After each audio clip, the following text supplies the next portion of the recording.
Hello and welcome friends, sports 9 में आपका स्वागत है। ओलंपिक्स जारी है और भारतीय टीम का जो मुकाबला हुआ क्वार्टर फाइनल्स में इंग्लैंड के साथ हॉकी में कमाल का मुकाबला था, 1-1 से ड्रॉ रहा। इस मैच में बहुत सारी बड़ी बातें थी। सबसे पहले ब्रेकिंग न्यूज के जरिए आपको बताते हैं कि मुकाबला किस तरीके का रहा, जहां भारतीय टीम ने ग्रेट ब्रिटेन को हरा दिया है, सेमीफाइनल में एंट्री ले ली है। लगातार दूसरे ओलंपिक में इंग्लैंड की टीम को भारतीय टीम ने हराया है। पेरिस ओलंपिक 2024 का यह क्वार्टर फाइनल मुकाबला था। शूट आउट से मुकाबले का जो नतीजा है वो निकला है।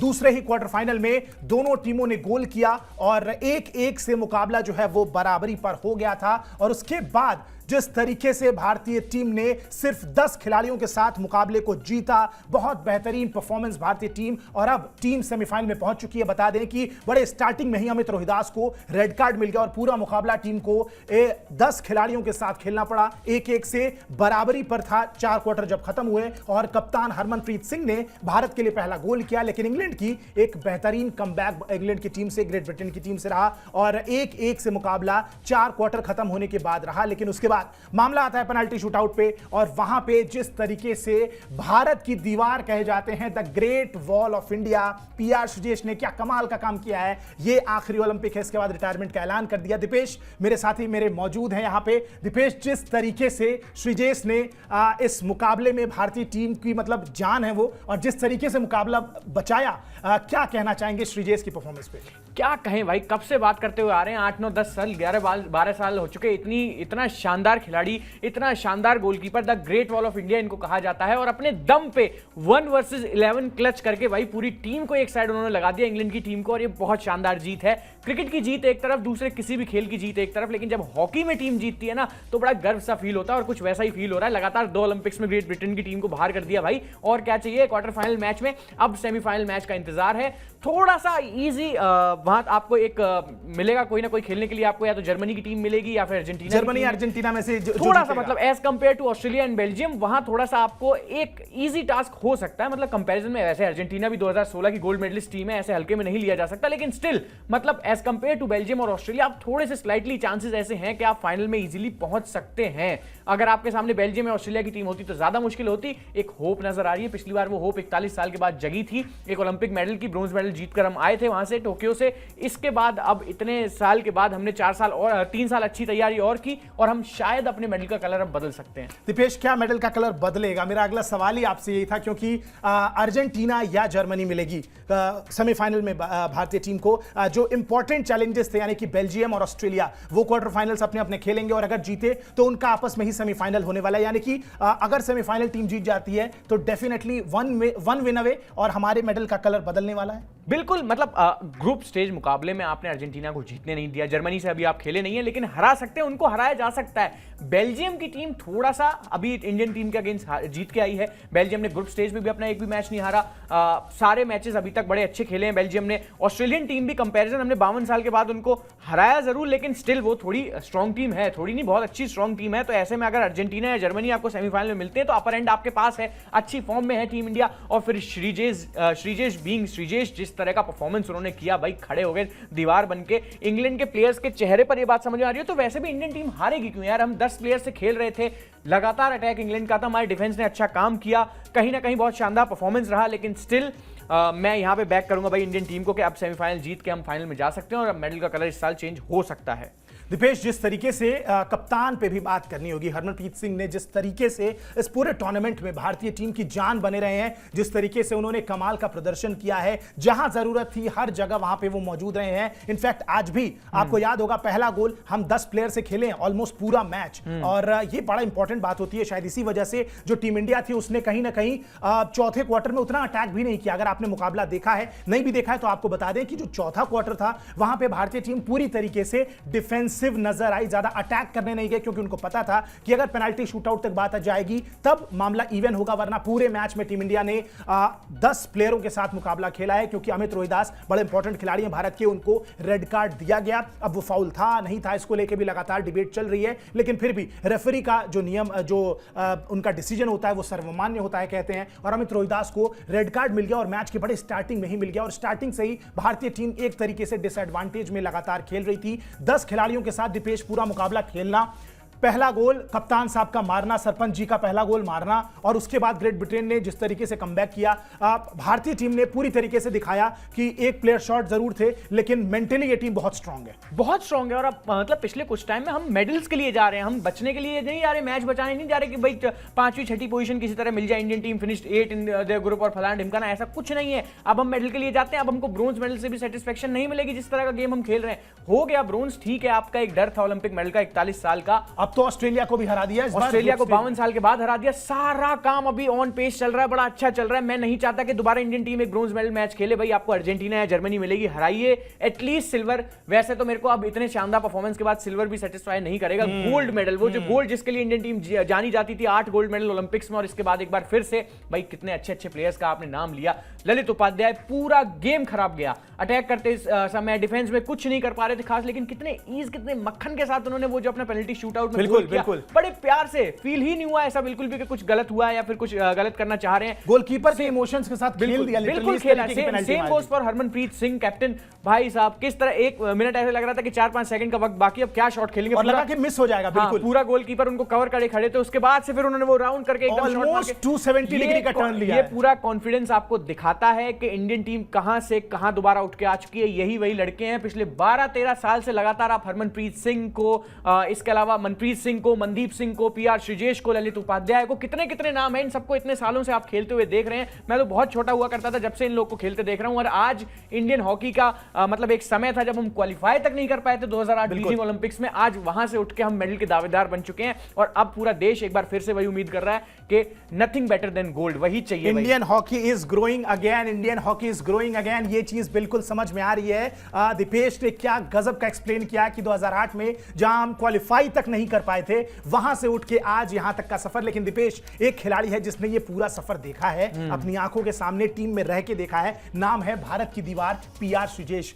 मतलब जैसे हम क्रिकेट में कहते थे कि 2011 वर्ल्ड कप अगर हमें जीतना है तो सचिन के लिए जीतना है, ये एक उस समय एक ट्रेंड चल गया था, सारे खिलाड़ी भी ये कह रहे थे कि भाई सचिन के लिए वर्ल्ड कप जीतना है। मुझे लगता है ये ओलंपिक जैसे तैसे आपको श्रीजेश के लिए जीतना चाहिए, ही डिजर्व्स इट। जितना उन्होंने इंडियन हॉकी के लिए किया है, जितने सालों तक सर्व किया है, इतने सालों तक एक इतना टफ स्पोर्ट है जहां पे बहुत एक्सट्रीम स्टैमिना चाहिए होती है, एनर्जी चाहिए होती है, और यहां पे जिस तरीके से उन्होंने कंपीट किया है इंटरनेशनल लेवल पे, आज भी वो फिटनेस मेंटेन है, ही डिजर्व्स दैट। बिल्कुल यार, ही डिजर्व्स दैट। मतलब ब्रोंज मेडल अब नहीं, मतलब हो गया ये। एक तो इस मेंटालिटी से ऊपर उठना होगा, चलो कोई तो मेडल पक्का हो ना, अब गोल्ड के लिए चाहिए।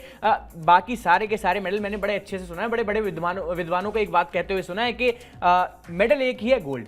उसके बाद आपको जो मिल रहा है वो सांत्वना है। ठीक है, आपकी मेहनत बहुत अच्छी बात है कि आप इतने साल मेहनत करके ब्रोंज या फिर सिल्वर मेडल जीतने में कामयाब रहे, लेकिन अब गोल्ड से कम कहां। आप 8 बार की चैंपियन टीम है ओलंपिक्स में, 8 गोल्ड मेडल इतने साल पहले डोमिनेट किया हमने, इतने बड़े बड़े लेजेंड्स हमने दुनिया को दिए हैं हॉकी के खेल में। फिर कहां हमारी हॉकी एकदम से छिप जाती है, पता नहीं कहां गुम हो जाती है। लेकिन इसके बावजूद आप अगर देखेंगे जिस तरह का परफॉर्मेंस अब है हमारी इंडियन हॉकी टीम का, भाई मेरे को बड़ी खुशी होती है इंडियन हॉकी टीम का ये प्रदर्शन देख के, क्योंकि मैंने खुद वो चीज देखी है। 8 साल का था, लगातार वो चीज देख रहा था, बीजिंग ओलंपिक्स में क्वालिफाई नहीं किए, इतनी बेइज्जती हुई कि इंडियन हॉकी टीम अब कभी उभर नहीं पाएगी इस चीज से। लंदन जाते हैं, वहां कुछ नहीं कर पाते हैं, रियो जाते हैं, कुछ नहीं कर पाते, 6ठे या 7वें पायदान पे खत्म करते हैं। फिर टोक्यो में पूरे 4 साल कोविड में इन्होंने इतनी मेहनत की है लड़कों ने उस सेंटर में, लगातार कोविड केसेस में। इनफैक्ट मैं आपको पिछली बार की बता दूं, मनप्रीत सिंह हमारे कैप्टन थे, उनको तक कोविड हुआ था कोविड के टाइम पे, लेकिन प्रैक्टिस जारी रखी, उस सेंटर से बाहर नहीं आई। ना विमेन टीम इसलिए 4th नंबर पे आई पिछली बार, और ना ही मेंस टीम।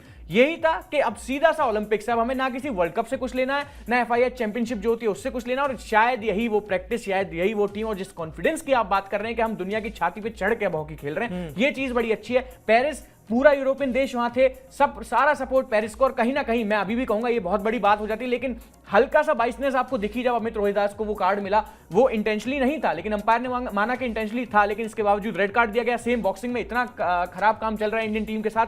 ये छोटी छोटी जो चीजें हैं ना, ये अच्छा फील कराती हैं कि सब चीज आपके अगेंस्ट में हो। 10 प्लेयर्स के साथ आप खेल रहे हो, इंग्लैंड की टीम लगातार आपके ऊपर अटैक कर रही है, फिर एक ऐसा इंसान जिसको the great wall of India कहा जाता है, वो खड़ा हो जाता है उनके और गोल पोस्ट के बीच में, एक भी गोल नहीं जा पाता है, और फिर इतना कॉन्फिडेंस। अब आप खुद देख लीजिए, जब हम मैच देख रहे थे, भाई वहां आप तो शूट आउट में पहुंच गया, अब श्रीजेश किसी को नहीं जीतने देगा। ये कॉन्फिडेंस बिल्ड करने में समय लगता है कि चेज कर रहे हैं, 250-300 रन चेज कर रहे हैं, विराट कोहली कर लेगा। ये कॉन्फिडेंस बिल्ड करने में साल लगते हैं, बहुत सदियां लगती हैं, तब जाके ऐसा कॉन्फिडेंस आ पाता है। और शायद यही चीज है जिसको श्रीजेश को दुनिया का बेस्ट विकेट कीपर यार, गोलकीपर माना जाता है। विकेट कीपर ही मान लो आप, जिस तरीके से इंडिया ने प्रदर्शन किया है आज, पूरी तरीके से दीपेश की बात से एग्री करूंगा। मतलब जिस तरीके से श्रीजेश ने कमाल का प्रदर्शन किया है। दीपेश, एक अपडेट आपको बीच में ये भी दे दी कि लवलीना जो है वो क्वार्टर फाइनल्स में हार गई हैं। चाइना की जो वर्ल्ड चैंपियन थी उनसे उनका मुकाबला था और वहां पे वो हार गई। लेकिन भारतीय हॉकी की फिलहाल बात करते हैं। दीपेश, एक इंटरेस्टिंग आंकड़े मेरे पास आ रहे हैं जो आपको बताता हूं मैं।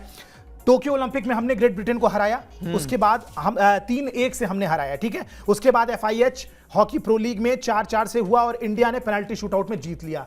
उसके बाद अगला 2 मुकाबला लगातार FIH प्रो लीग में 3-1 से ग्रेट ब्रिटेन जीतता है। फिर FIH प्रो लीग में 2024 की ही बात है, इसी जून महीने की ही बात है, पिछले 3-2 से इंडिया हार जाती है ग्रेट ब्रिटेन से। लेकिन उसके बाद लगातार 2 मैचेस हारने के बाद अगेन ब्रिटेन पे आ गया। यानी कि एक चीज तो क्लियर हो रही है कि अब धीरे धीरे ही सही, लेकिन भारतीय टीम ब्रिटेन को अपना बनी बनाती जा रही है बड़े व्हेन इट कम्स टू बड़े टूर्नामेंट्स, स्पेशली ओलंपिक्स की अगर बात करें। टोक्यो ओलंपिक में भी 3-1 से ऐसा मुकाबला हराया, लगा कि मतलब ब्रिटेन बड़ी साधारण सी टीम है भारत के सामने। 3-1 का स्कोर लाइन था और यहां पे भी एक प्लेयर कम था, उसके बाद भी 1-1 से रोका। और जिस तरीके से पेनल्टी शूटआउट की हम बात करते हैं, नॉर्मल पेनल्टीज मारना अलग चीज है, लेकिन जिस स्किल के साथ इंडियन प्लेयर्स ने पेनल्टी मारी, फिर चाहे आप ललित की बात करें जो एकदम स्लाइड कर दिया, बिल्कुल हल्का सा लगा कि मजाक कर लिया इमोशंस के साथ गोलकीपर के, या फिर आप बात करें कि जैसे कप्तान साहब ने जिस तरीके से पूरा 270 डिग्री का एक टर्न लिया और उसके बाद गोल में डाला, कहीं ना कहीं ये चीज क्लियर होती है कि अब धीरे धीरे ब्रिटेन को अब थोड़ा सा मजाक मतलब बनी बनाने लगी है भारतीय टीम जो है बड़े टूर्नामेंट्स की अगर बात करें तो। ओलंपिक से बड़ा कोई टूर्नामेंट होता भी नहीं है और टूर्नामेंट हम जीतते भी हैं, बड़ा शानदार हमारा परफॉर्मेंस रहता है। बनी बनाना तो खैर बड़ा अच्छा सा वर्ड ये लगता है। आपको ऐसा लगता है कि हमारे सामने ये टीम आएगी तो इसे तो हरा ही देंगे, वो वाला सीन है इंग्लैंड के साथ। इंग्लैंड इतनी बड़ी टीम है, क्वार्टर फाइनल जैसे मैच हमारे अगेंस्ट खेल रही थी, यूरोप में ही खेल रहे थे, यूरोपियन कंट्री के अगेंस्ट खेल रहे थे, सब चीज हमारे अगेंस्ट में थी। बस साथ क्या था, हमारा खेल था, हमारी मेहनत थी, वो चीज हमारे साथ थी और शायद उसी चीज ने हमारा साथ आखिर तक दिया भी। और भाई ब्लेसिंग है ये टीम, मतलब एक जनरेशन जिसकी शुरुआत हुई थी हॉकी देखते हुए। ऐसे कि हॉकी भी कोई खेल है, पहले सुनते हुए आते थे कि हाँ भाई हमने 8-8 गोल्ड मेडल जीते थे, जीके में हमने पढ़ा who won the most medal in Olympic games, Indian team 8 gold medals, फलाने सिल्वर, बड़ा अच्छा सा लगता था। फिर मैंने कहा अब वो टीम गई कहां भाई, इतना कहां डोमिनेशन खत्म हो गया कि एक बार गोल्ड मेडल से लेके मतलब डिस्क्वालिफिकेशन तक, अब वो चीज कहीं ना कहीं वापस आ रही है। शायद समझ में आ रहा है कि हॉकी के लिए जो प्यार था दोबारा से बढ़ रहा है। हर ओलंपिक्स में हमारा प्रदर्शन अच्छा जाता दिख रहा है। मैं अब बिल्कुल नहीं यार, ये चीज बिल्कुल नहीं चलेगी कि हम कोई ब्रोंज मेडल मैच खेलने जाए, we should go for gold. India मांगे गोल्ड, इसी लाइन के साथ इस ब्रॉडकास्ट को खत्म करते हैं। ओलंपिक्स में अब हॉकी में दोबारा से भारत को गोल्ड मेडल जीतना है। सेमीफाइनल में इंडियन टीम पहुंच चुकी है। ग्रेट ब्रिटेन के साथ क्वार्टर फाइनल का मुकाबला था जिसमें टीम इंडिया ने 1-1 से मुकाबला ड्रॉ किया। टफ सिचुएशन थी, एक खिलाड़ी कम था पूरे मैच में, अमित रोहिदास को रेड कार्ड मिला। उसके बाद 1-1 से मुकाबला ड्रॉ करके पेनल्टी शूटआउट तक बात आती है और वहां पे भारतीय टीम ने अपनी स्किल से दिखाया कि yes we deserve to win. और इस बार बिल्कुल दीपेश की बात से एग्री करूंगा, ब्रॉन्ज से कुछ नहीं होने वाला है। इस बार सरपंच जी और उनकी टीम को कलर मेडल का बदलना पड़ेगा। देखना इंटरेस्टिंग होगा कि क्या इस बार इंडियन टीम ऐसा कर पाती है। पूरा सपोर्ट इंडिया का अपनी हॉकी टीम के साथ है, देखना इंटरेस्टिंग होगा। लेकिन फिलहाल इस बुलेटिन में मुझे और मेरे साथी दीपेश को इजाजत दीजिए। आप हमारे साथ बने रहे और इंडियन टीम के साथ लगातार बने रहिए, बहुत प्यार दीजिए। ये खिलाड़ी जरूर मेडल लेके आएंगे, भारत बदल रहा है। लेकिन तब तक के लिए मुझे और दीपेश को इजाजत दीजिए। आप हमारे साथ बने रहे, बहुत बहुत शुक्रिया, नमस्कार।